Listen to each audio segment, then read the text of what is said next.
Disclaimer lang hindi ako sponsored ni Immortal. Hindi rin ako brand ambassador ni Immortal. So, I'm sharing this because gusto ko yung produkto nila. Mahal ko yung produkto nila dahil very useful na sa career ko as a content creator, motovlogger. Binigay ito sa akin ni Robin Motovlog. So, maraming salamat sa iyo, Robin. Dalawa yung binigay niya sa akin. Hindi isa, ngunit dalawa. So, binigay niya ako ng top box bag. Ayan. Top box bags, dalawa yung binigay niya sa akin. Kasi, ito yung gagamitin kong bag kapag nag-North Loop ako. Ay, North Loop. Philippine Loop pala. Kasi kailangan ko ng extra luggage. Yung Sniper 155 ko kasi. Naka-top box naman. Kaya lang, syempre kukulangan yan sa akin. So, ito rin yung bag na ginagamit ko. Lalagayan ko ng tools. Ito, pakita ko sa inyo. So, ito yung una. Ayun, ito pala. Pangalawa na pala to. Ito medyo slim to kasi pang sniper to eh. Tapos meron pa isa rito. Yung mas malapad naman dyan. So, ito yung pangalawa. Ito pala yung una pala talaga. So, ito, lagayan ko talaga ng tools. Yan, napakarami ko nalalagay dyan. Yan. Yan, napakarami laman yan. Napakabigat nito. Siguro more than 20 kilos to. Pero dito lang siya nilalagay. Kayang-kaya naman siya noong Immortal bag na. Tawag kasi dito center bag o tunnel bag. Yan, kayang-kaya naman niya. Pero this one kasi, medyo nag-age na siya.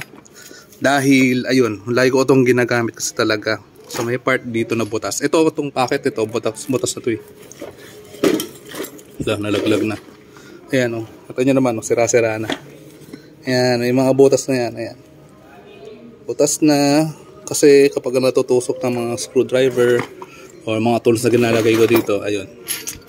Ayan siya na butas. Well anyway, since nagagamit ko pa naman, ayun, hindi ko man napapalitan. Pwede pa naman to. Then lastly, lahat ng motor ko meron ganito. Ito galing to sa Raider ko eh. Pero yun yung Sniper tsaka yung NMAX. Meron din sila niyan. Ito para sa akin lahat. Kung biyahero ka talaga, mahilig kang mag-look o magpunta ko saan-saan. Napakalaking bagay nitong bag na to, top box bag na to. Kasi bukod sa top box mo, pwede ka pang maglagay ng mga gamit dito. So makapansin nyo, parang medyo manipis lang siya. Ito niya parang manipis lang siya. Don't judge the book by its cover. Kasi pwede mo siyang i-expand by unzipping this zipper. Ayan. Ayan. Kapag na-unzip mo na yan, lalaki na siya. Sarado natin ito isa. Para ma-stretch natin. Ayan, di ba? Nag-stretch siya. Ayan. Ito ang purpose naman nito. Kapag ayaw mong, kunyari may excess ka dito sa taas. So sobra yung pagkaka-stretch niya. Ayan, pwede mo itong hilahin para mag-compress yung bag mo. Sa loob, meron kang lock para sa top box. Kung kunyari meron kang damit na ayaw ma-move o ayaw magalaw, pwede mo siyang gamitin yung strap niya. Tapos meron siyang pocket dito sa loob. Lagayan ng wallet, cards. Ayan, pwede yan dito. Tapos meron din siyang pocket dito sa labas. Ayan. Kung gusto mo maglagay ng kung ano pa dito, gadgets, yan pwede dito. Itong stretchable na tali na to, ito madalas ko ginagamit sa tumbler. So ito yung tumbler ko madalas ginagamit kapag naglulup ako. So yan, sinusuot ko lang yan dito. Ayan, ganyan siya. Sinubukan ko na siya na wag itali. Ayun, nalaglag yan. Kaya nga ito mo puro gasgas yan kasi nalaglag to isang beses. So ang ginagawa ko para hindi siya malaglag, i-stretch siya, di ba? So compress na yung aking Aqua Plus o yung tumbler ko. Ngayon bubuksan ko to. Tapos isi-shoot ko ngayon to dito. Yan. Para kung sakali matanggal siya dito, hindi mahuhulog yung tumbler mo kasi sasapuin siya noong isang stretchable na tali. Diba? Ganun diskarte ko dito. Paano mo naman siya i-strap dito sa yung top box? Kasi usually nilalagay yan sa ibabaw. Kaya nga top box pag siya. So dito sa may handlebar. So may hawakan mo na bag. Meron siyang velcro dito na strap. So, ang gawin mo lang, ipapasok mo siya dito. Tapos, pidikit mo na siya. Ayan. Okay na siya. Paano naman sa harap? Kasi pwede gumayan yan, di ba? Gawin mo lang para ka lang nag-i-strap ng double D-ring na helmet. Ayan.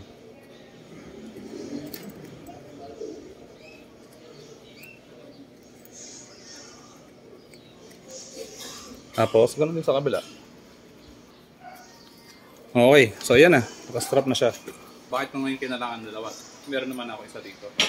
Purpose ko doon kasi Sigurado ko kulangin sa akin to eh. Dahil sa sobrang dami ng dala ko. At halos 3 weeks ako mawawala. Di ba? So kailangan ko maraming gamit. Matutusin, pwede to dito. Kaya dito naman sa side na to. Pwede rin siya dyan sa likod. So ganyan yung bala kong gawin. Nandito yung isang bag ko kasi wala naman akong back ride talaga. All throughout the Philippine loop. Tanong nyo kung gano'n ka marami ba ang malalagay natin dito. Wala lang tayo isang malaking bagay tapos lagyan natin dito. Tingnan natin kung gano'n pa siya kalaki kapag nag-expand. Makikita nyo, ganito na siya kalaki kapag stretch na yung size niya. So ano bang laman ito? Tinesting ko lang, ang kasyang laman dito ay isang full size na pillow. Siyempre medyo fluffy to. Patry natin lagyan ng helmet kung kakasabay isang buong helmet dito na full face. Meron ako ulit ang full face ng helmet. Size ito ay medium. Subukan natin lagay yung kakasa.